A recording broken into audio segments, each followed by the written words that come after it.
একদিন সাকিব সাহস করে পূর্ণিমাকে বলল, আমার প্রতিটি সকাল তোমার হাসিতে শুরু হোক, আর প্রতিটি রাত তোমার চোখের স্বপ্নে শেষ হোক।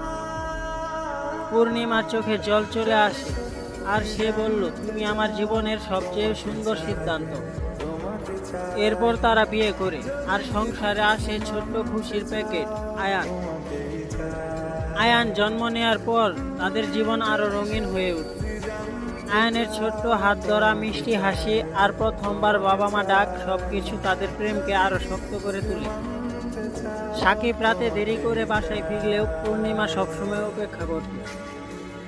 আয়ান ছোট্ট কণ্ঠে দৌড়ে এসে বলতো, বাবা এসেছে। আর সেই মুহূর্তটাই হয়ে উঠত দিনের সবচেয়ে সুন্দর মুহূর্ত। সাকিব বুঝে যায়, ভালোবাসা মানে শুধু দুজনের মধ্যে সীমাবদ্ধ নয়, বরং সেটা তিনজনের হাসিতে ভরে ওঠা একটা ছোট